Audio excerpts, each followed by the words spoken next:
Olá, seja bem-vindo ao Salto para o Futuro. E nesta semana, nosso assunto é educação à distância na era da cibercultura. Hoje, quinta-feira, é dia de entrevistas aqui no Salto. Dia de falar com as nossas convidadas sobre o uso das tecnologias digitais para a inclusão de pessoas com deficiência. Além de vencer distâncias, de proporcionar o encontro de grupos de mesmo interesse e de promover a interatividade, as tecnologias digitais são recursos de aprendizagem para pessoas com deficiências físicas e motoras. E é sobre esse tema que a gente conversa com as três convidadas de hoje. No primeiro bloco, vamos falar com a professora Margarete Olegário sobre o uso da informática educativa na prática pedagógica com alunos cegos. Em seguida, é a vez da pedagoga Raquel Kolassik, em pauta, como um curso de educação à distância pode se tornar acessível para alunos surdos. E no terceiro e último bloco, a entrevista é com a pedagoga Valéria de Oliveira, que conversa com a gente sobre tecnologias de acessibilidade para pessoas com deficiências físicas e motoras. Começa agora o Salto para o Futuro, Um programa da TV Escola, o canal da educação.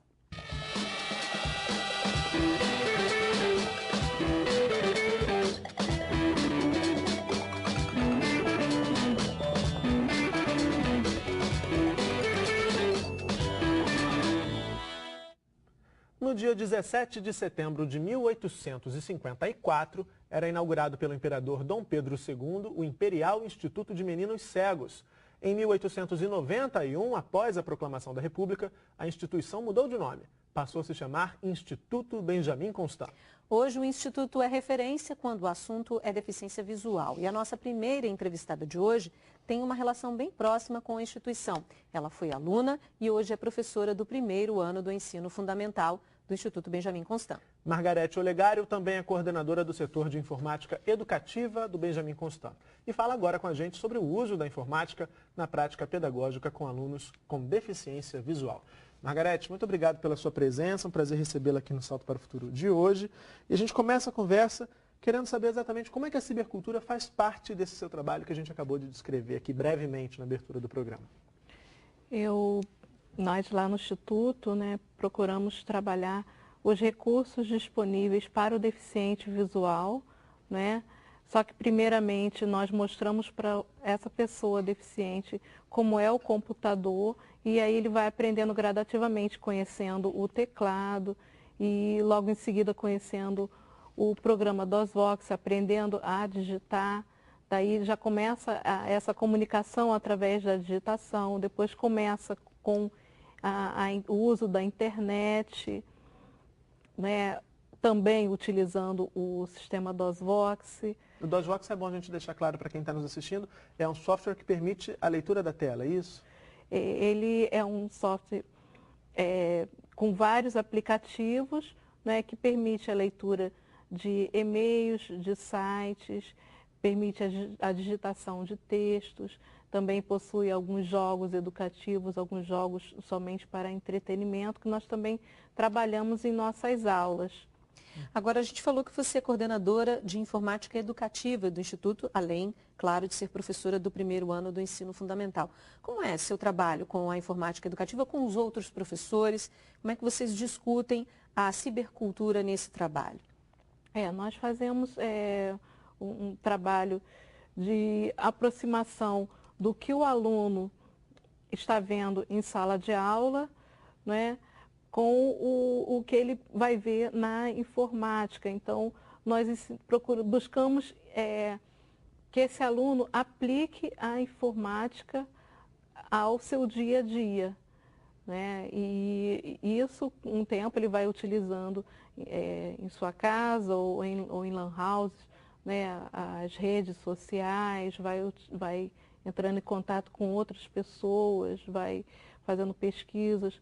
No futuro, ele pode também participar de cursos à distância, Então, ele vai se qualificando também com o auxílio da informática. Margarete, a gente viu ao longo desses primeiros programas dessa série que a cibercultura, a gente fala de cibercultura porque estamos todos imersos nessa nova modalidade de existência, se é que a gente pode dizer assim. A nossa vida é permeada por essa cibercultura o tempo inteiro. A gente fala de internet, fala de telefone celular, cada vez mais versátil, com câmera digital, acesso também à internet, enfim, uma série de possibilidades. Quando a gente fala da realidade das pessoas com deficiência, e aí não importa a deficiência de que a gente esteja falando, a gente fala sempre da necessidade de incluir essas pessoas.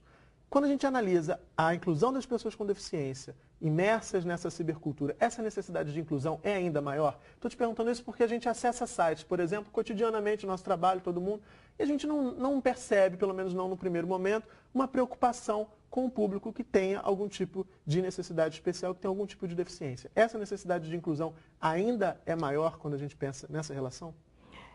No caso, algumas empresas e instituições precisam acordar para a necessidade de tornar os seus sites, né, os seus espaços virtuais acessíveis a todos, não é? E para isso as pessoas precisam ser esclarecidas.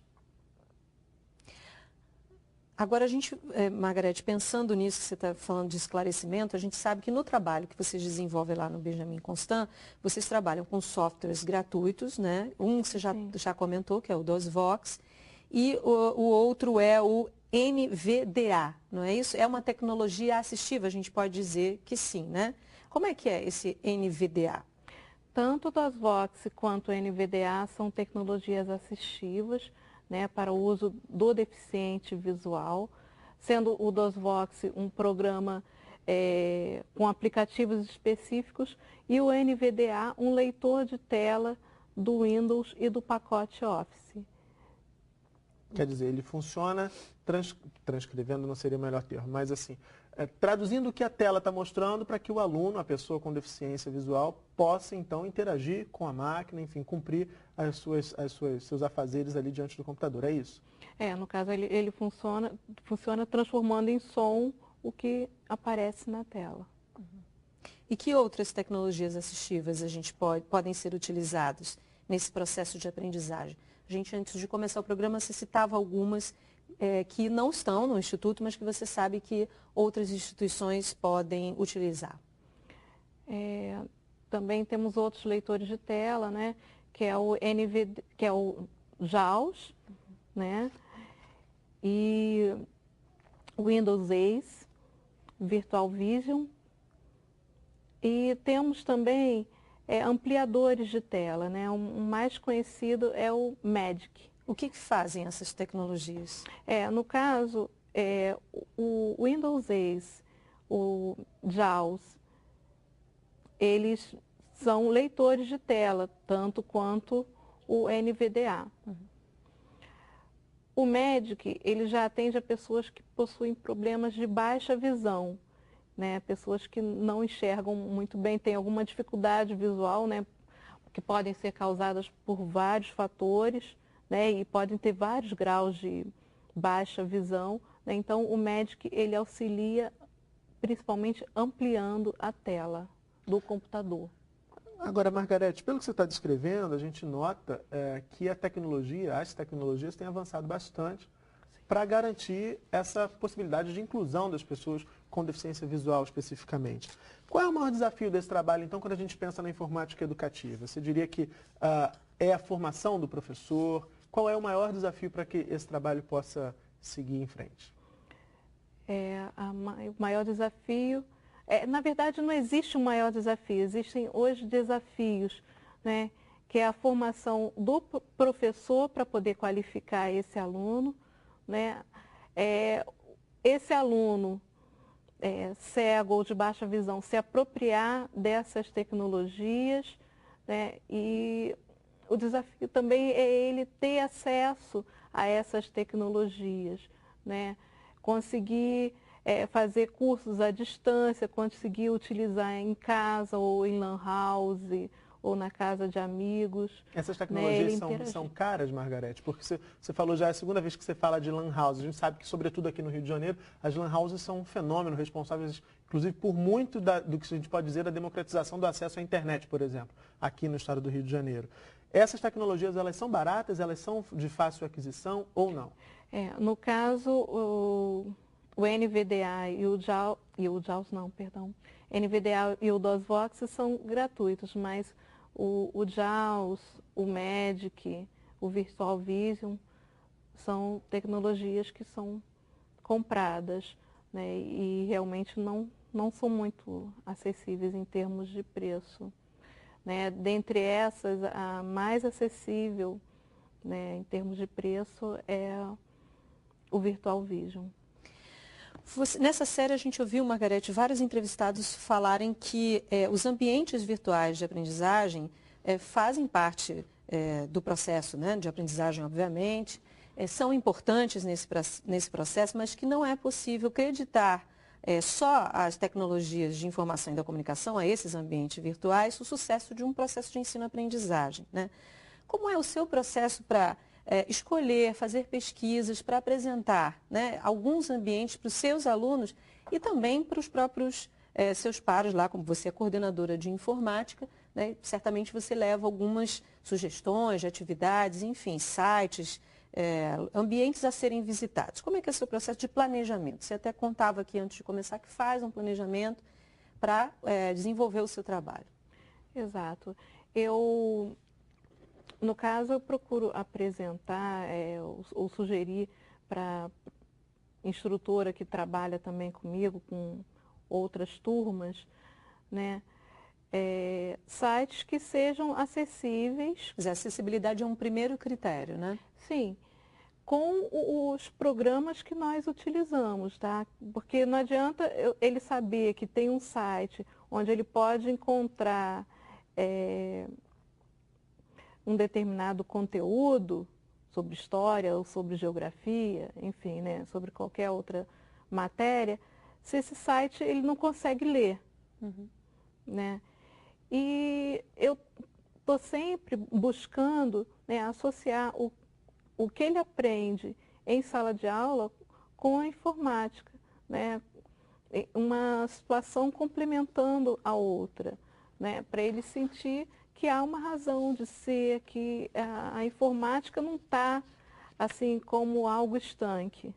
É algo que pode permear toda a vida dele, né? Que através da informática, do computador, hoje ele pode fazer compras pela internet, ele pode fazer pesquisa, ele pode entrar não na escola, mas fora da escola ele pode entrar no MSN, no Orkut, no Facebook.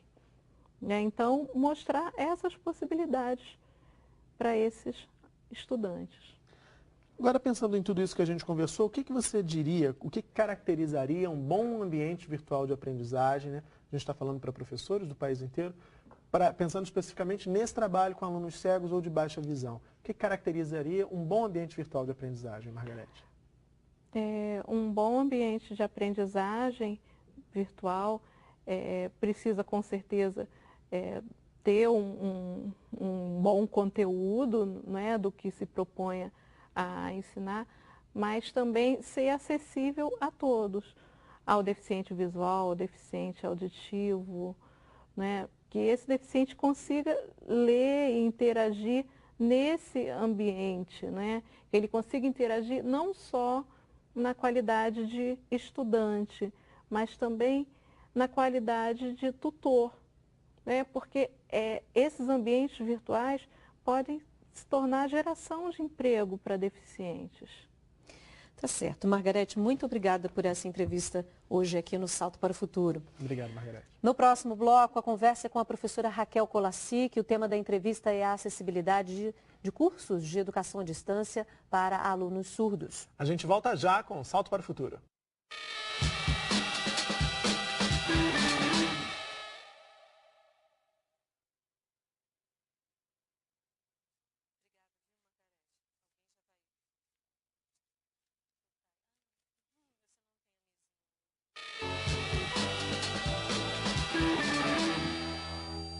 Salto para o Futuro está de volta. Como um curso de educação à distância pode ser acessível a pessoas surdas? Esse é um dos temas da nossa entrevista com a professora Raquel Colassic. A Raquel aprendeu a linguagem de sinais quando era aluna do ensino fundamental numa escola pública do município de Rio Claro, em São Paulo. Hoje, Raquel é professora de Libras da Universidade Federal do Estado do Rio de Janeiro, a Unirio, e também dá aulas no Instituto Nacional de Educação de Surdos, o INES, no Rio de Janeiro. A Raquel pesquisa ainda a possibilidade de alunos surdos, a acessibilidade de alunos surdos na plataforma CEDERJ, a Fundação Centro de Ciências e Educação Superior à Distância do Estado do Rio de Janeiro. Raquel, obrigado pela presença aqui no Salto para o Futuro. É um prazer ter você hoje aqui, Raquel. Vamos começar falando sobre essa sua pesquisa, né? Você é pesquisadora da acessibilidade para pessoas com deficiência, especialmente auditiva, né? Em ambientes virtuais de aprendizagem. A plataforma é um ambiente virtual de aprendizagem. Esse é o seu tema de mestrado. Quais são as principais demandas hoje das pessoas com deficiência auditiva em tempos de cibercultura, que é o tema dessa série? Boa noite. Bom, dentre as principais necessidades, você tem a questão da diversidade de acesso aos cursos de graduação, né? À distância ou presencial, que tenham adaptação para receber as pessoas surdas. É comum você ter curso de pedagogia, mas aí a pessoa quer fazer curso de psicologia, mas aquele curso ainda não é acessível, ainda não tem acessibilidade. Mesmo a questão na cibercultura, os espaços, as redes sociais, Facebook, por exemplo, que a Margarete comentou agora há pouco, te dá a possibilidade de colocar um vídeo, então ele é acessível para o surdo. Mas redes que você não tem essa possibilidade, ou sites que não tenham a tradução em língua de sinais, então são coisas que precisam ser repensadas e revistas para a inclusão dessas pessoas. Pois é, nessa série a gente tem falado bastante da relação entre a cibercultura e a educação à distância, né? De que forma que essa modalidade de ensino tem se preparado, então, para atender as pessoas com deficiência auditiva, Raquel? Olha, eu posso dizer que tudo ainda é muito recente na educação à distância, na educação online, para acessibilidade de surdos.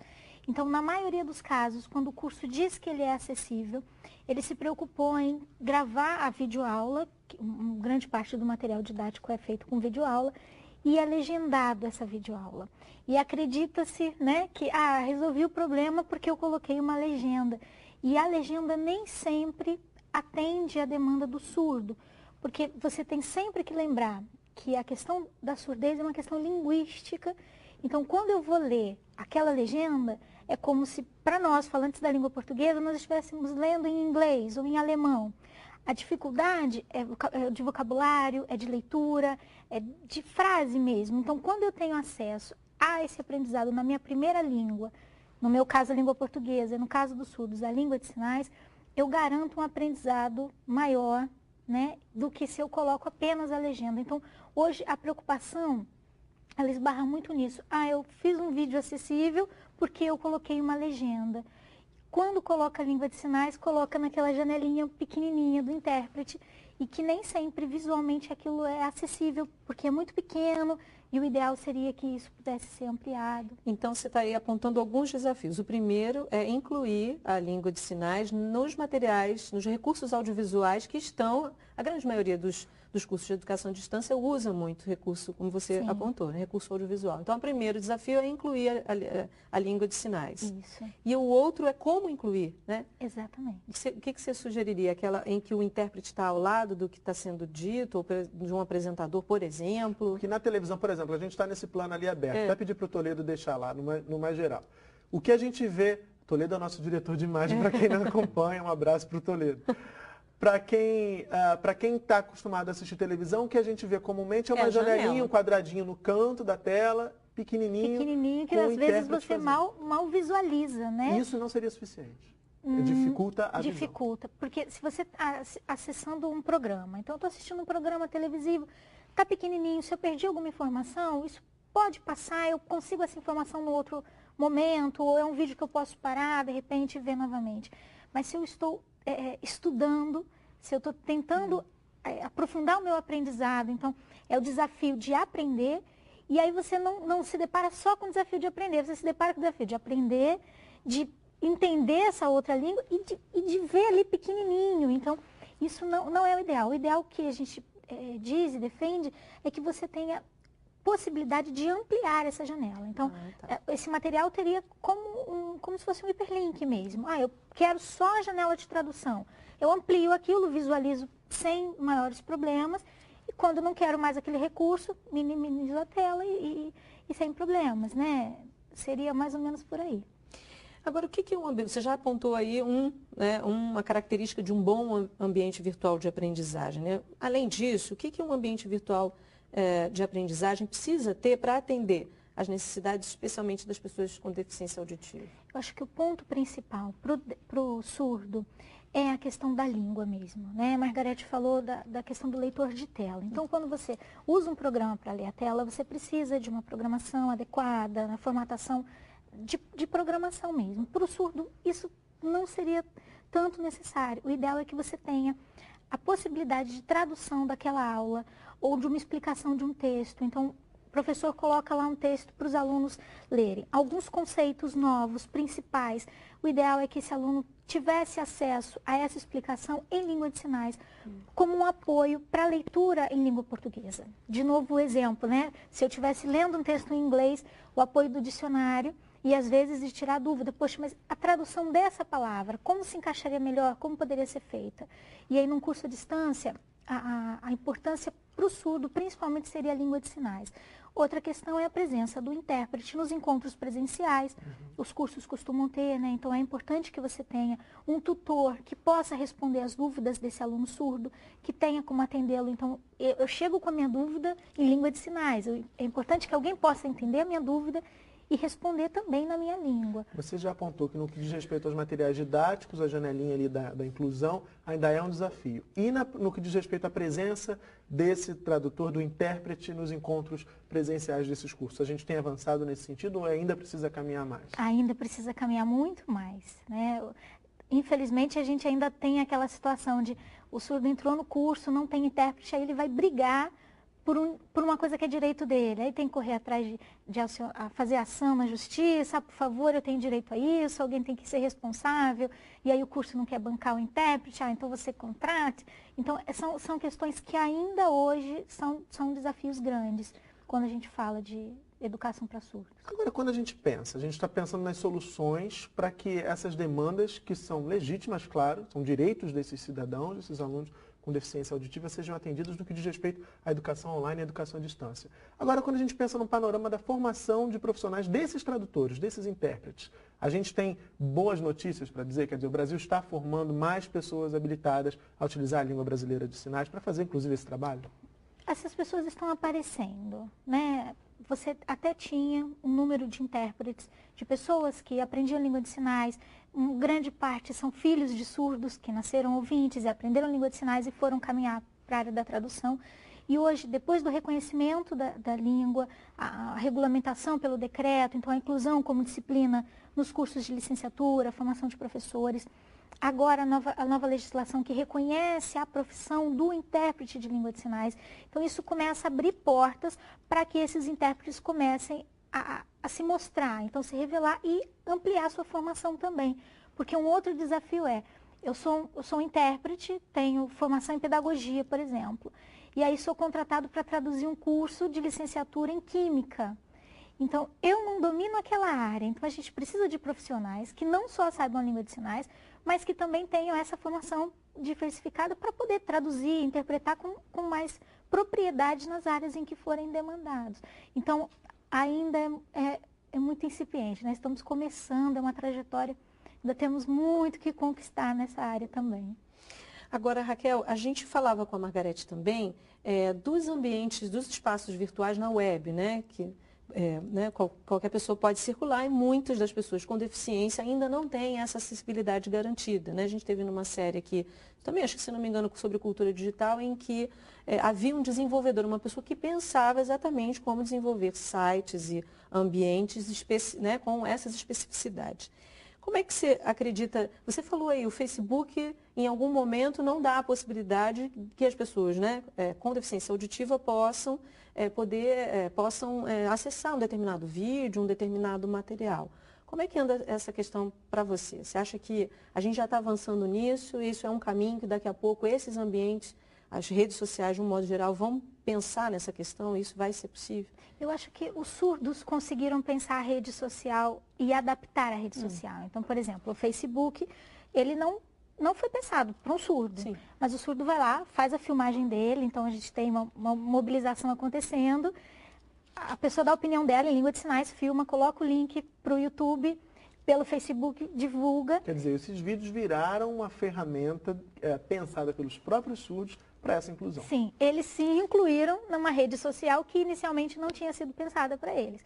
Hoje você chega no Facebook, Orkut, eles estão ali, muito surdos, e MSN, Skype, tudo que possibilita o recurso visual e o vídeo, que eu posso gravar o meu vídeo em língua de sinais e o outro vai ver e vai responder e tal, para o surdo é acessível. As Twitch Cams também devem funcionar para o Twitter, Com né? certeza, Mas isso é uma posição das próprias pessoas com deficiência auditiva, Sim. não dos desenvolvedores. Não Mas dos isso vai daqui a pouco demandar uma ação dos próprios desenvolvedores. Provavelmente, a gente espera pelo menos, que as coisas comecem a caminhar para isso. Verdade. Porque uma coisa é eu acessar uma rede social, conversar com meu amigo, mandar um vídeo, uma mensagem, e outra coisa é ter o acesso, por exemplo, a um conteúdo de um jornal, de um site de jornal, saber uma matéria.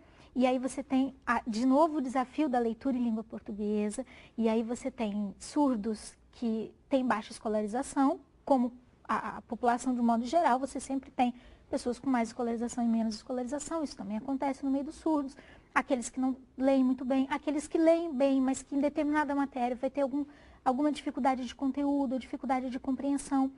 E se essas matérias fossem traduzidas em língua de sinais, o acesso à informação, comunicação seria muito maior e aí sim seria garantido, porque eu não preciso recorrer ao outro. Olha, eu não consegui ler esse texto, você pode, por favor, ler para mim? Né? E acaba ficando nessa situação de dependência, preciso que outra pessoa leia para mim. Então, a rede social, a gente aprende a usar e dá um jeitinho de se incluir ali. Mas outros sites é necessário, legislação e tal, que se tenha o recurso mesmo da tradução em língua de sinais. A gente disse na abertura que você pesquisa a acessibilidade dos alunos surdos na plataforma do CEDERJ, né? Essas conclusões que você está apontando para a gente são algumas das conclusões a que você chegou a partir dessa pesquisa e quais são as outras, né? Quais são as demandas que esses alunos trazem? Olha, a pesquisa ainda está em fase inicial, então ainda é tudo muito exploratório e você vai ter diversidade dentro desse ambiente, né? Então, eu tenho surdo que lê muito bem e aí ele não vê a necessidade de todas as aulas serem traduzidas, ele precisa apenas de alguns conceitos, algumas explicações. Eu tenho aqueles que, apesar de lerem muito bem, preferem ter a plataforma totalmente acessível em língua de sinais. Então, quando a gente pensa essa pesquisa, a gente já procura, dentro desse repertório, dessa demanda, ver que necessidade aquele aluno tem naquele momento. E uma outra indicação que a pesquisa tem apontado é isso. Eu tenho na pedagogia mais acessibilidade do que na história, do que num outro curso.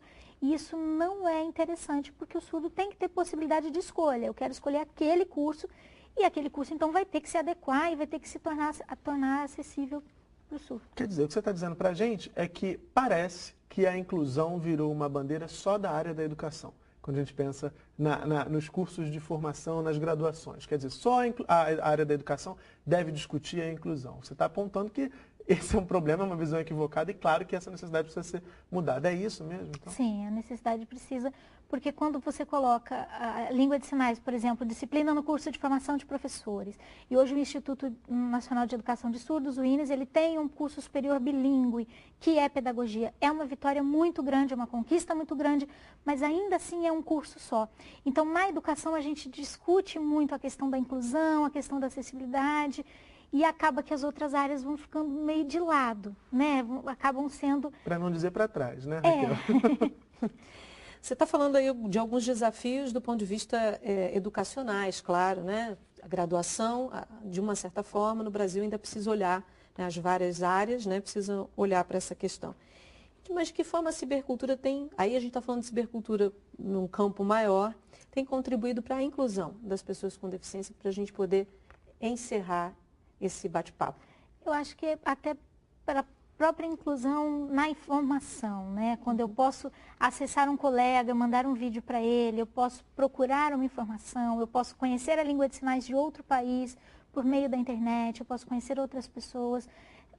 Para o surdo, eu acho que é como é para nós mesmos, né? Acesso a ampliação de horizontes. Eu conheço mais coisas, eu tenho novas vivências e isso vai então gerando novas dúvidas, novas demandas. Eu vejo um vídeo em língua de sinais em inglês e aí eu começo a me preocupar, poxa, como é que é essa língua, como é que eu posso aprender isso, onde eu vou ter acesso a isso? Eu acho que é ampliação mesmo de horizonte, de vivência para que o surdo seja incluído na sociedade também, de modo geral. Tá ótimo, então, Raquel. Muito obrigado pela sua presença aqui no Salto para o Futuro de hoje. Parabéns pelo trabalho. Obrigada. Não perca no terceiro e último bloco de hoje uma entrevista com Valéria de Oliveira, professora da Universidade do Estado do Rio de Janeiro. Salto para o Futuro, volta já.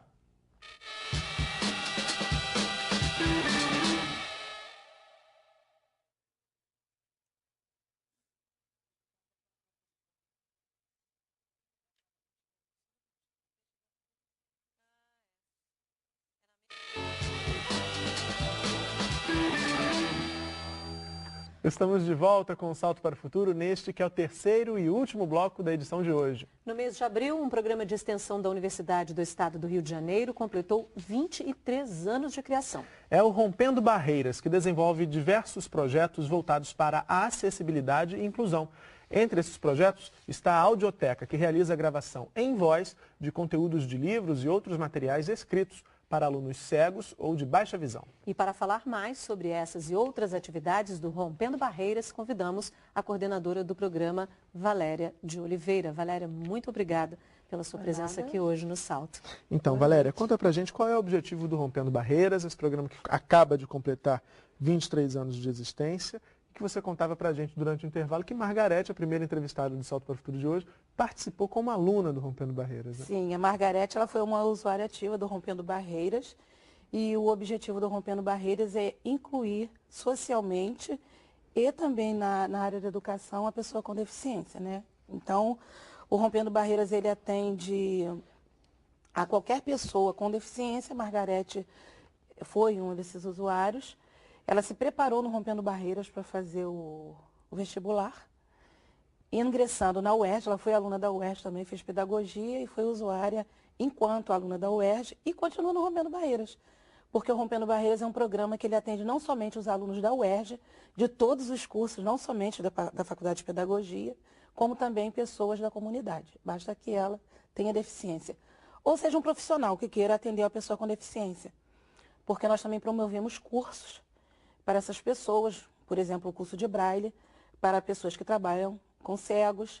Promovemos cursos de Soroban, que é a matemática, usa matemática para pessoas com baixa visão e cega. Então, essa nossa luta, né, que é o Rompendo Barreiras, luta pela inclusão, o nosso nome, há 23 anos, a UERJ vem buscando a inclusão da pessoa com deficiência, quando nem se falava em inclusão. Você está lá há 6 anos, né? Estou há 6 anos. E você disse agora que não só para pessoas com deficiência, pessoas que trabalham, possam trabalhar, né, com alguma pessoa com deficiência. Os professores também procuram os cursos, professores da educação básica, por exemplo? Muitos, nós temos muitos professores da educação básica. Nós temos professores de vários municípios do Rio de Janeiro, da rede estadual e também da rede privada. E atualmente quantas pessoas estão participando das ações do Rompendo Barreiras? Olha, eu não sei te precisar exatamente quantas pessoas, né? Agora nós temos categorias diferentes no Rompendo Barreiras. Nós temos hoje, por exemplo, 3 turmas de Braille. E são pessoas que vêm como alunos. Nessas turmas de Braille nós temos universitários da UERJ, de cursos diferentes. A maioria deles são da pedagogia e dos diversos cursos de graduação. Mas também tem alunos da medicina, tem alunos da enfermagem, que são pessoas que atendem na área de saúde. Tem muitos professores das redes públicas e parentes, às vezes pintam alguns parentes, pessoas com alguma patologia que sabe que vai evoluir para uma cegueira e também vai fazer o curso de Braille com a gente. Temos os nossos professores de Braille, atualmente nós estamos com um professor, mas em geral a gente tem de 3 a 4. Margarete também já foi nossa professora de Braille. E esses professores são todos eles com deficiência visual, em geral são voluntários. Só o que está dando aula agora, que é técnico administrativo da UERJ, também com deficiência visual. Temos voluntários que gravam textos, que vão lá para fazer leitura de textos para pessoas com deficiência visual, transcrever do áudio para o papel, para quem é surdo. Já que você tocou nessa questão da gravação, faz parte do projeto Audioteca, né? Que a gente citou ali na abertura. Como é que é esse projeto? Como é que ele funciona e como é que começou essa história? Bom, o Rompendo Barreiras ele começou há 23 anos, em 1988. Foi idealizado por um grupo de professores e alunos da UERJ. dentre essas pessoas, tinha a professora Maria da Glória Schaper, que faleceu ano passado, que coordenou o Rompendo Barreiras até 6 anos atrás, quando eu entrei. E o objetivo, como o nome está dizendo, é essa inclusão. E o primeiro projeto do Rompendo Barreiras foi a audioteca. Então, a audioteca tem 22 anos. Então, na audioteca, a gente faz gravações de textos, de livros inteiros ou artigos, para atender qualquer pessoa que nos procura, não somente os alunos da UESP. Eu gosto de deixar isso claro, porque qualquer pessoa da comunidade externa pode procurar o Rompendo Barreiras. E quem faz esses trabalhos no Rompendo Barreiras são os bolsistas, que são alunos da UERJ, e nós temos alunos de cursos diversificados. Porque se a nossa proposta é fazer leituras de textos, se eu recebo um texto de física, química e matemática, a qualidade dessa leitura não será a mesma se quem for ler esses textos for um aluno da pedagogia ou da letras. Deve ser um aluno das exatas. Então, eu tenho bolsistas da engenharia, da física, matemática, letras, pedagogia, psicologia. E essas gravações, elas estão disponíveis lá no Rompendo Barreiras, na sede de vocês na UERJ, ou elas estão disponíveis também aí online? Não, nós ainda não temos arquivos online, porque agora é que a gente está começando a fazer as gravações em MP3, até bem pouco tempo. Até ano passado a gente gravava em fitas, e agora a gente está fazendo as gravações em MP3, né? Porque para a pessoa com deficiência visual, principalmente os cegos, é muito complicado ele fazer o uso desses gravadores digitais. O gravador digital também deve estar acessível. E nem todos são acessíveis. Então, é mais fácil para eles manipular os gravadores de fita. Fica muito mais complicado manipular os digitais. Também a tarefa da audioteca, não só gravar, mas também transcrever. Nós não atendemos somente ao cego ou baixa visão, nós também atendemos ao surdo e às pessoas com paralisia cerebral. Um aluno surdo, por exemplo, que vai a uma palestra, ele pode gravar a palestra e depois leva para a audioteca e a gente faz a transcrição. Escuta a fita e vai digitalizar e dá o texto para ele. Mesma coisa um paralisado cerebral que não tem aquela coordenação motora para escrever. Alguém grava para ele, ele leva para a gente e a gente transcreve. Também é atividade do projeto Audioteca. Agora, você disse que vocês promovem cursos de Braille, né? Isso. Um professor da educação básica, por exemplo, que queira fazer um curso de Braille, ele já tem uma formação numa determinada área, mas ele quer fazer um curso porque provavelmente entrou um aluno e ele quer ajudar esse aluno. Quanto tempo, em média, dura um curso como O nosso curso é um curso de qualificação profissional, é um curso de 60 horas que acontece dentro de um semestre letivo. Em geral, as aulas é uma vez por semana, 2h30 por semana de atividade na universidade, fora as atividades que ele leva para fazer em casa. E o certificado do nosso curso é aceito como prova de título em qualquer concurso do magistério, inclusive no Instituto Benjamin Constant. Certo. Agora vamos falar da acessibilidade nos diferentes espaços virtuais. Valéria, como é que você analisa essa questão? As nossas duas convidadas anteriores, tanto Raquel quanto Margarete, apontaram que a gente ainda precisa avançar muito no que diz respeito à acessibilidade quando a gente pensa nos diferentes espaços virtuais. E você, como é que você analisa isso? Olha, primeiro eu gostaria de pontuar que quando a gente fala em tecnologia assistiva, todo e qualquer movimento voltado para a acessibilidade é uma tecnologia assistiva.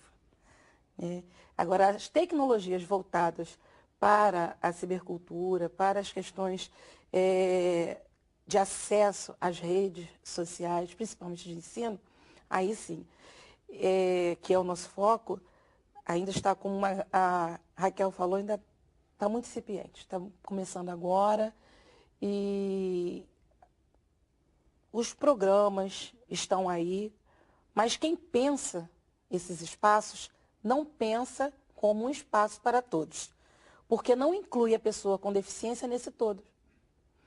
Então, se você pensa uma página que possa ser acessada pela Margarete, por exemplo, você deve ter uma página em que o leitor de tela, tanto o DOSVox, quanto o NVDA, o JAWS, o Virtual Vision, seja qual for esse leitor, tenha acesso a essa página e seja capaz de passar por todos os textos, inclusive as imagens.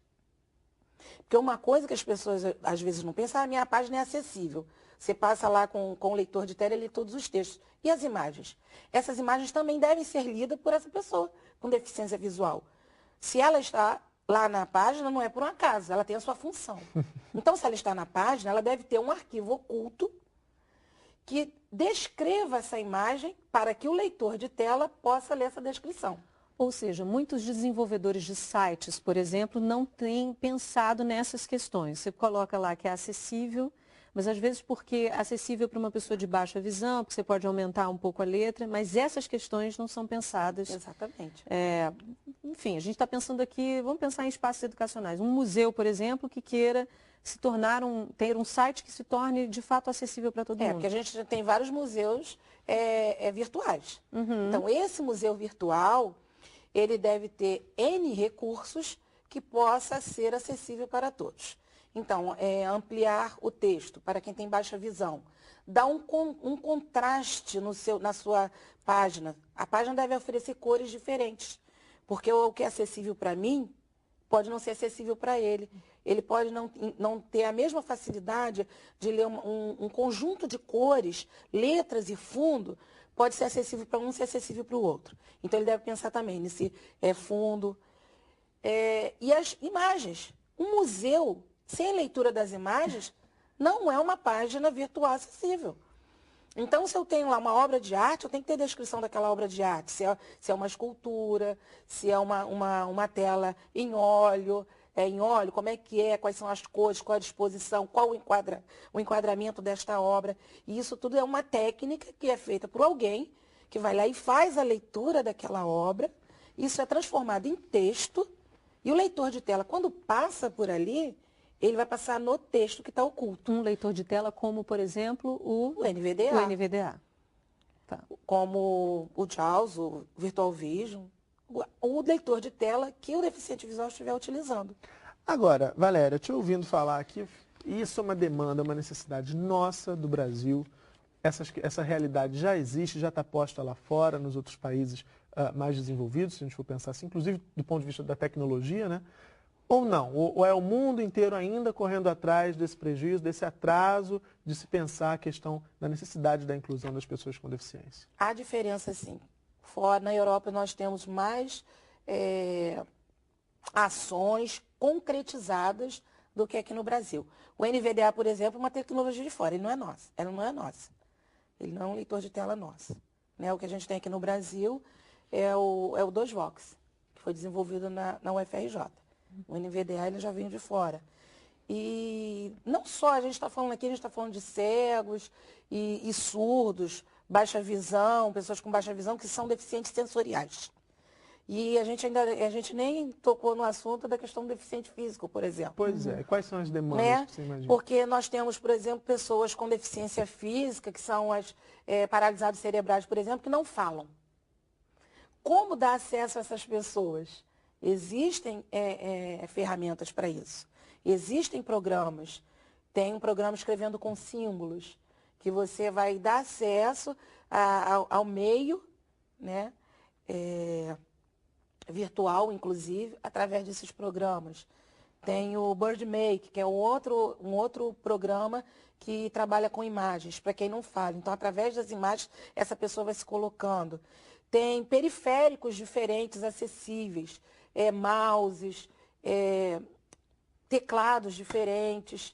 Nós temos colmeias, que são tipo uma caixinha vazada, que você coloca em cima de um teclado, que a pessoa que tem deficiência física, né, um paralisado, em geral os paralisados cerebrais, mas pode ser uma outra deficiência física, ele vai acessar as teclas, mas tem uns furis, então não corre o risco dele tocar na tecla ao lado. Se você não quer que ele utilize todo o teclado, você pode selecionar as teclas, que onde geralmente as crianças vão usar, você não precisa colocar todas à disposição dele. Então, você isola algumas teclas, você pode deixar aberto somente subir, descer, direita, esquerda, enter. Então, isso tudo é tecnologia assistiva. Tem mouses que você puxa, a pessoa não, a mãozinha assim não tem como mexer, mas ele puxa a cordinha e dá o clique. Nos Estados Unidos, a gente ainda não tem essa tecnologia, tem uma mochila que é um computador e tem uma prancha colorida, bem colorida, que ele vai trabalhando ali. Tem pessoas que só mexem um pé, um dedo do pé. Então, você tem lá um teclado que ele utiliza com o pé. Alguns utilizam um teclado comum, outros não. Você tem que ter um teclado adaptado para aquela pessoa. Então, todas essas adaptações fazem parte da tecnologia assistiva. A gente está falando de adaptações na sociedade, de um modo geral, agora especificamente nas escolas. O que você acha que é preciso para que essa inclusão também aconteça e leve em consideração os alunos com deficiência e essas tecnologias? O que você acha que precisa ainda ser feito? A gente ainda tem muito caminho, a gente sabe disso. A gente sabe que hoje em dia o governo federal ele vem viabilizando as salas de recursos multifuncionais, né? Para o atendimento educacional especializado para pessoas com deficiência. Mas nem toda a sala funciona, isso é fato. E muitas escolas, às vezes, recebem os recursos e não utilizam, ou subutilizam, ou utilizam de forma inadequada. Deixam colocam salas, geralmente as salas que atendem as pessoas com deficiência, nessas escolas inclusivas, da qual eu também faço parte de uma rede que trabalha com a inclusão, que é a última sala, que é no canto, que é no último andar, que é atrás de um refeitório, tudo muito escondido, com muito obstáculo, não passa uma cadeira de rodas, passa somente uma pessoa de lado, quer dizer, ela coloca a pessoa com deficiência assim, em último plano, recebe o material e não utiliza de forma adequada. Então, uma escola que se diz inclusiva, que está pronta para receber a pessoa com deficiência, primeira coisa, tem que ter o seu pessoal formado. A formação para o atendimento desse aluno com deficiência. E todos, se ela é inclusiva, você deve ter nessa escola pessoas que saibam atender um surdo, um cego, uma pessoa com baixa visão, um aluno com paralisia cerebral, um aluno com deficiência intelectual. A gente não tocou aqui no assunto, que são pessoas que você não vai desmerecer a capacidade dele, mas você tem que buscar novos caminhos, outros caminhos, para que essa informação chegue de forma satisfatória para esse aluno. Então, você tem que ter todos esses materiais disponíveis, mas primeiro o profissional que o atende. Então, você deve ter numa escola inclusiva uma impressora que imprima em braille, porque não é porque nós temos o computador que a gente vai desprezar o braille. A gente só consegue perceber a escrita de uma criança a partir do momento que ela começa a ler e escrever. E se essa criança é cega, ela deve escrever em braille. Ok, Valéria, então pelo que você está dizendo, desculpe eu te interromper, que porque eles são tantos, infelizmente nós temos que Eu acho que isso daria uma outra série. Pois é, vamos pensar nisso. Mas, enfim, pelo que você está nos dizendo, o desafio a gente pode dividir em duas partes. A questão do acesso às tecnologias para que essa inclusão se torne uma realidade e a formação dos profissionais que vão ali mediar o contato dos alunos com essas tecnologias, né? Torçamos para que a gente tenha boa sorte nessa caminhada, Valéria. Um prazer recebê-la aqui no Salto para o Futuro de hoje. Muito obrigada. Obrigada, Valéria. Bom, assim a gente encerra o 4º programa da série Cibercultura, o que muda na educação. Obrigado pela companhia e convidamos você para participar do debate de amanhã. Se você tem alguma dúvida sobre esta série, mande um e-mail ou ligue para a gente ao vivo durante o programa. O e-mail é salto@mec.gov.br e o telefone, anote aí, 0800 282 6757. Não deixe de participar. Então está combinado, a gente espera por você amanhã aqui no Salto para o Futuro. Um programa da TV Escola. O canal da educação. Tchau. Tchau.